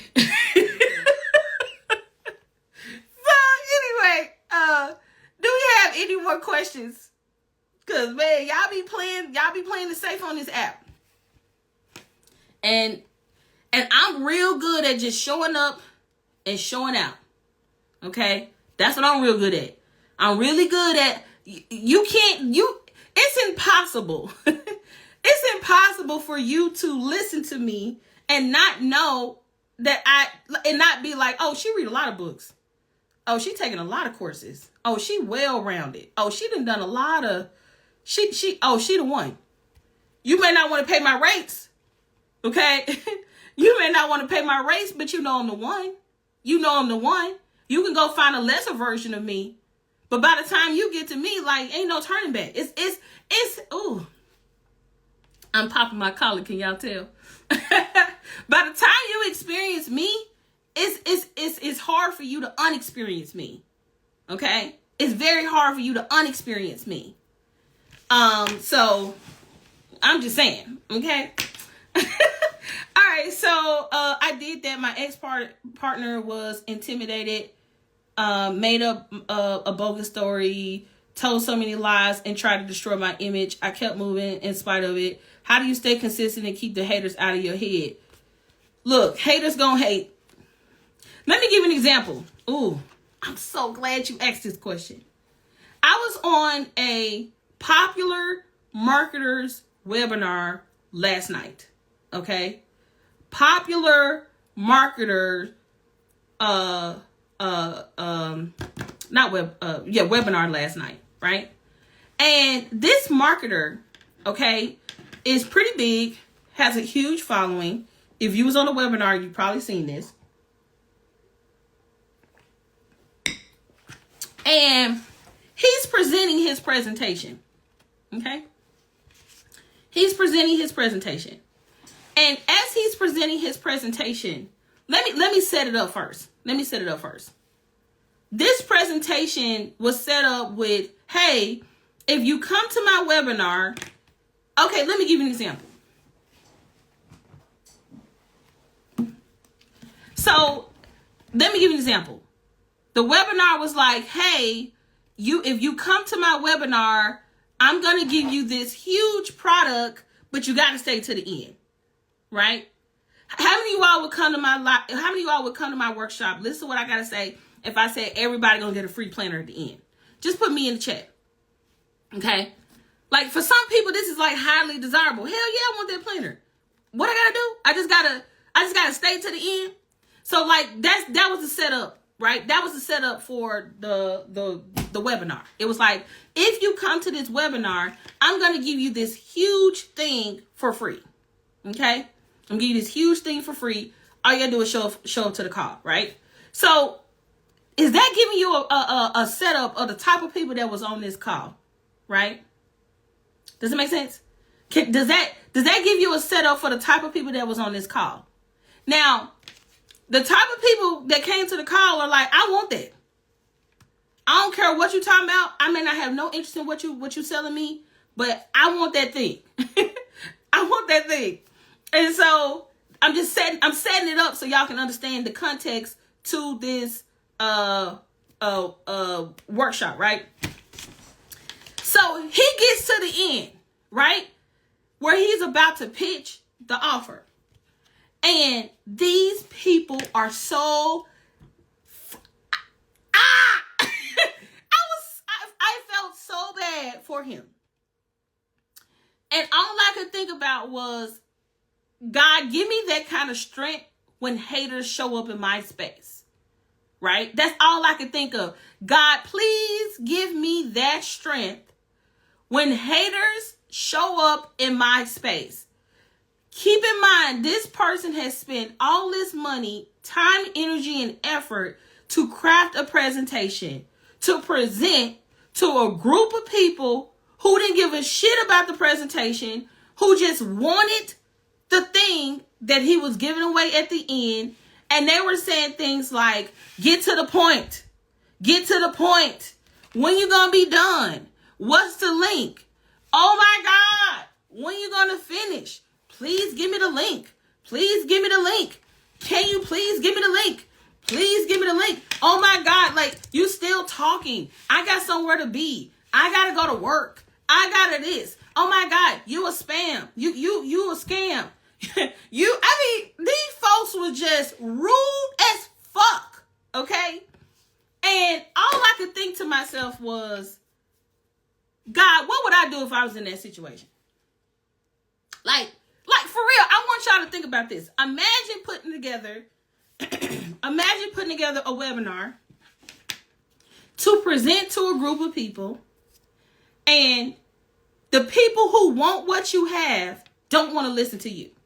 They want you to shut up, keep going, so they can get the thing. You're going to talk crazy to me when you came to my webinar wanting my gift. Y'all crazy. So why am I saying that? To my person who said, what do you do when the haters show up? Don't pay them no attention. You took the words right out of my mouth. Do not pay them no attention. Do not pay them no attention. It's some haters on here right now. It's some haters on here right now. Okay? I don't know who, but we got some haters on here right. It's haters everywhere. It's haters everywhere. It's haters even in the places where you feel like should be lovers. It's haters everywhere. It's haters everywhere. It's haters everywhere. But your job is to not be consumed with a hater. You know what he did you know what I feel like gave him the strength to keep going? I believe what gave him the strength to keep going was to ignore the haters and to honestly not even give them any time of day. Because guess what he did? He kept on trucking through his webinar like their ass wasn't even there. And my mama told me the best thing you can do is is to ignore a fool. It takes two to tangle. So if somebody want to be an idiot, let them be an idiot on an island by themselves. When you start entertaining the idiot, you are now an idiot. So he could have destroyed the energy of the webinar by entertaining these idiots and these trolls, or he could have continued to go through his presentation and honoring and respecting the people who were there to get what he had to share. Okay? So just know that the higher you go, the more haters you're going to have. How many times have y'all seen somebody get slammed in the public, and then you start hearing people say stuff like, I ain't really like them no way. I didn't think they was really legit anyway. I really didn't really care for it's like for some people they're so some people are so lifeless, so soulless, so worthless that they live for somebody's downfall. Like they literally be sitting on the sidelines ready for some crazy to pop off with you. So they can tell everybody the real truth. How they really feel about you. Oh, I knew that person was a scam anyway. No, the fuck you didn't. And if you did, why the hell were you entertaining it in their space anyway? So that's why I said there's haters all around you. Okay? And what you have to do is build up your own personal strength.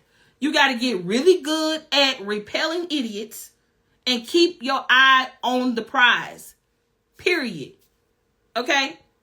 Keep your eyes on the prize. Focus on the people who paying attention. Focus on the people who love you. Focus on the people who mess with you. Do not waste any time entertaining an idiot. So, I know I answered your question. But I felt like your question was so fitting for this experience I just had last night. Okay? So anyway, I'm going to close out with this last question, which is, do you have any advice on self-publishing? What do you want to know about self-publishing? I have an entire program on self-publishing. We did what do you want to know? It's so many things. I could tell you about card decks, planners, workbooks, digital products, physical products, card games. My husband has a game. He has playing cards. He has a in-home game. Like, what is it that you want to know when it comes to self-publishing? All right. And then we're going to close out the live stream. So, yeah, was that helpful? Hopefully that was helpful. If you want the replay to this live stream, make sure you type YouTube in the chat, and we're going to send you the link via Messenger or in your DMs. But when you subscribe to the YouTube channel, make sure you turn on post notifications. Okay? Make sure you turn on post notifications. All right? Okay, let's see. When you created your planner, did you create all the templates or you had them done for you? I sketched out and designed my own planner. It was a whole process. I had to sketch out each planner because each worksheet in my planner is from scratch. So like I would send out, babe, can you bring me my big planners? If you don't mind. So I would sketch out. So, okay, this is how my brain works. Whenever I have an idea for a worksheet, right? Or a way I kind of want a client to work through something, the first thing I do is I take a big piece of paper and I sketch it out. And then I take a screenshot, not screenshot, but a photo of it. And then I send it to my designer. So like, let me see if I can find a workbook with some of the planner sketches in here before it became a planner. Yeah, here we go. Boom. Yeah, man, I ain't got my office planner though. Babe, do you see my office planner? I know my husband like, baby, what the hell? Give me 1 second so I can find the joint.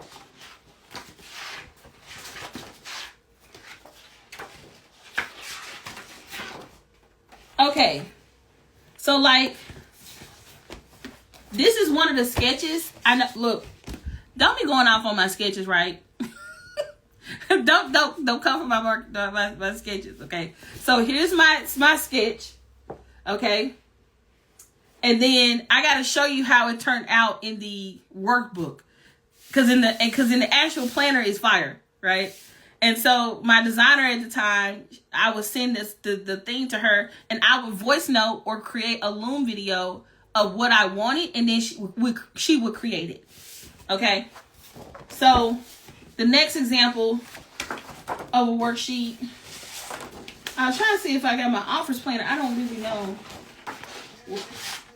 Huh?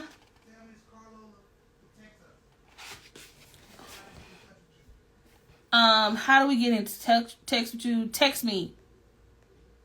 Just put the text number in there, boo. Okay. Calvin is going to put the text in the chat. All right. So, all right. Do y'all see this? So this worksheet is basically, it's called Journey of Your Product Suite. And I started sketching it out, and then boom, boom, boom, boom, boom. And then I would tell her, like, this is the worksheet, this is the purpose of the worksheet, this is the goal of the worksheet, this is how I want the worksheet to work. Boom. Right? This is another one. Another sketch. Okay? So that's the office planner. Thanks. Okay, so let me show you an example of the one I just showed you. So this is my other planner. So I have another planner called the UnCloned Offers Planner. Offers Planner, which comes with the course and all of that. Did you get your planners created in the U.S. as far as printing goes? No, but I do have a U.S. printer. So we teach all of that in Publishing Like a Pro. Just so you know, the Publishing Like a Pro program really should be like 10 times its price. Okay? So it is $5,000. Just letting you know. So if you're interested, you can text that number. But it's worth every penny. I have made well over multiple six figures just from publishing. Just from selling. Like when we sold these planners, we made multiple six figures. And we still got a lot of inventory. Okay? Because in the program we give you vendors, we talk about the publishing process, we go over examples, and we don't just teach publishing. We teach you how to publish everything. So how to publish card decks, how to publish planners, how to publish games, how to publish a magazine, whatever you want to publish. So we teach you how to develop a publishing company, how to become a publisher. So not just for yourself, but whoever else you want to work with. So anyway, so it's really us teaching you how to get into the publishing game and business. So it's not just about, can I make a planner? It's more about, like, you can publish anything, whatever your heart desires, right? So if you're interested, you can send us a text at 404-965-4113. If you're interested, you can send us a text at 404-965-4113. All right? Okay, cool. Okay, so let me go back to that worksheet that I was showing y'all. So, let's say it's right here.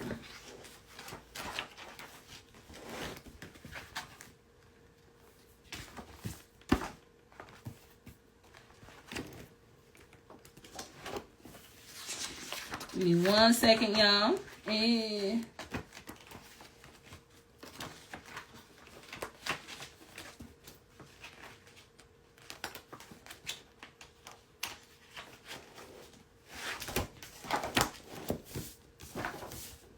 I have so many worksheets in here.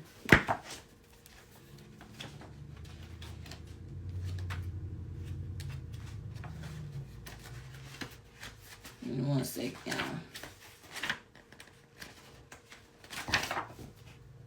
It's supposed to be right here. 1 second.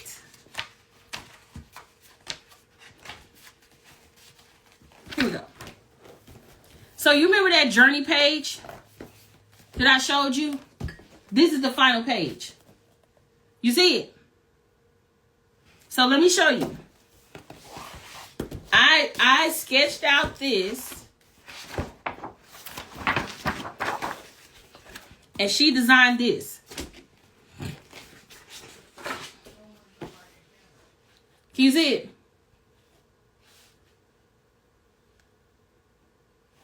So my entire planner, believe it or not, was designed in Canva. My entire planner was designed in Canva. People don't be believing me, but it is. So, yeah. Okay. Okay, cool. So, I think I answered that question. Did she ever come back with some other questions? Let's see. How can we get in touch with you? Yes, we talked about that. Yeah, I don't think we have any more questions. Okay, cool. Cool beans.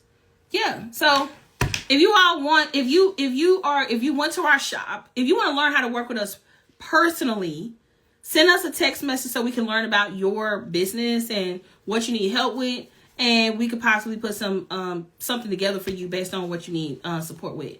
I have a question. Go ahead and post your question really quick before we go, because I've been on here since, I don't know, probably 2 hours. The cool thing about this video, it's going to be good for YouTube, okay? It's going to be good for YouTube. My good old YouTube watch hours finna be through the roof with this video, okay? All right, so if you have any questions, go ahead and put that last question in real quick. Also, if you want access to this replay, type YouTube, because as soon as I'm done with this, I'm going to download the video, and then I'm taking it off of Instagram. And the only way you can watch the replay is going to be on YouTube. So I'm going to put it on my profile long enough as it takes me to download it, and then I'm going to upload it to YouTube. So if you want to watch a replay, head over to YouTube and subscribe to our YouTube channel. And you can do that by typing in YouTube in the comments, and we can send you a link to it. All right.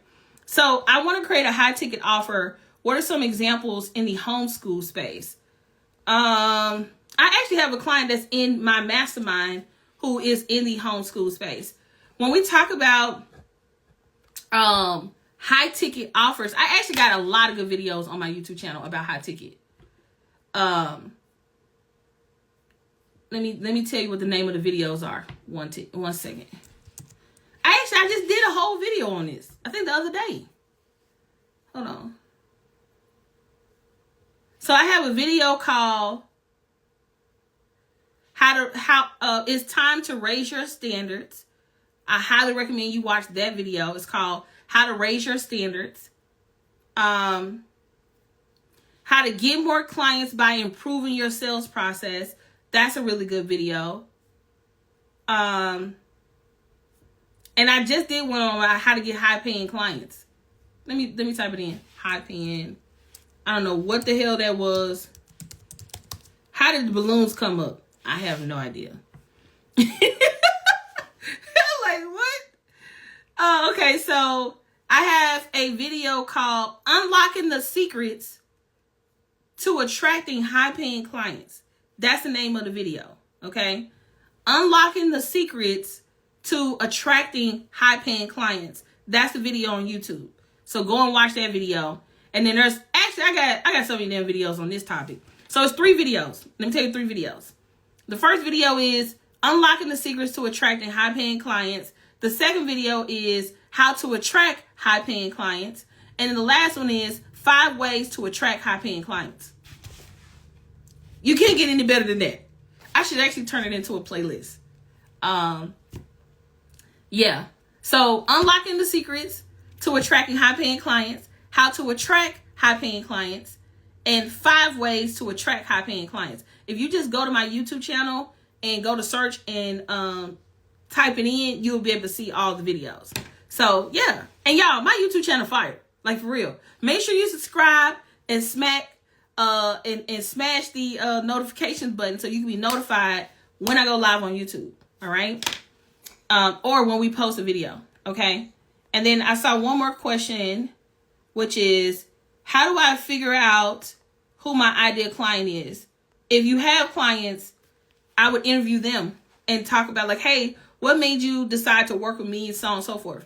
I learned early on, because I tend to attract pretty dope clients, right? What I notice is, ooh, this is going to be good. You are a reflection of the type of client you want to attract. Let me say that again. For everybody who I'm not attracting my dream client. When I wasn't attracting the clients I wanted to work with, I had to go within and work on myself. It's not about doing something new online. It's about, okay, what am I saying? What energy am I giving off? How am I showing up? Your positioning is everything when we talk about ideal clients. And then also, if you don't have clients, how do you know what's ideal? Does that make sense? Like, if you don't have clients, how do you know what an ideal client is for you? You really got to think about that. Because, based on what it is that you do, then who is it that I want to attract? When the type of clients that I attract they love to learn. Okay, the type of clients I attract, they love to learn. They are the ones who are all in. Let me also say this, because we're talking about the perfect ideal client. It's the clients who read my books. If you don't have my books and you want to start, if that's a good place for you to start is to get our book bundle, you can type BB in the chat. All right, you can type BB in the chat if you want our book bundles. If you don't have our books, right, we can ship it out to you today. But they read our books. They engage in our communities. They love to learn. They consume the courses and the content that we create. They actually sit through the videos and watch the videos. They show up. They ask questions. They do the work. But I only knew that because of how I'm showing up. The other thing is my brand identity is also a reflection of the type of clients that I attract. So for instance, when I show up, even though I might cuss a little bit, I'm hella professional. Okay? You're not gonna see ratchet stuff on my page, right? So it's so life-changing working with her. Oh, thank you. And y'all killing in the certification. All these tests, y'all are killing y'all certification. Okay? Like we have our certification program going on right now. We got our up and coming UnCloned marketing pros. When they hit these streets, ooh, I'm building the army. I'm building the army. Melanie, I'm building the army. It's up. But anyway, Miss Oaks is the tech goat. Okay. So anyway, I said all that to say. Let me stick to what I was saying. So brand identity. Okay. So your brand identity says a lot, right? When you come to my page, it's hella professional. It may not be super trendy. It may not look, like the trendy content creators. But like when people come to my page, I post a lot of content that makes people respect me. Period. That's number one. I want respect. So I want to attract clients who are going to respect me. So when I show up online, I want people to take me seriously. Yes, I joke. Yes, I laugh. But people know when they come into my world, they need to be super serious and not playing. Because one thing I don't like doing is wasting my time. I don't care who you are. I don't like wasting my time. So when we talk about ideal clients, you first have to mirror who that person is. So I am everything I just said. I want to mirror clients who care about their brand. I want to mirror clients who care about the products and services. I want to mirror clients who listen, who pay attention. Because I'm that. So you typically will attract who you are and who you are being, right? I want to attract clients who show up. So I'm showing up. So hopefully that answers your question, because I know a lot of times when people talk about ideal clients, it's really about being and positioning and brand identity and like how you're showing up. So hopefully that answered your question. And I'm excited that you all stayed on this live stream. It was long. I've been here since 9, y'all. It's a long live stream. So I'm going to take this, download it, upload it to YouTube. Type YouTube in the chat, or you can type it on any of my posts and we'll send you the link to our YouTube channel. So thank you all so much for tuning in to today's live stream. I will see you soon. And until next time, y'all, let's go live an uncloned life and build an uncloned brand. Bye, y'all.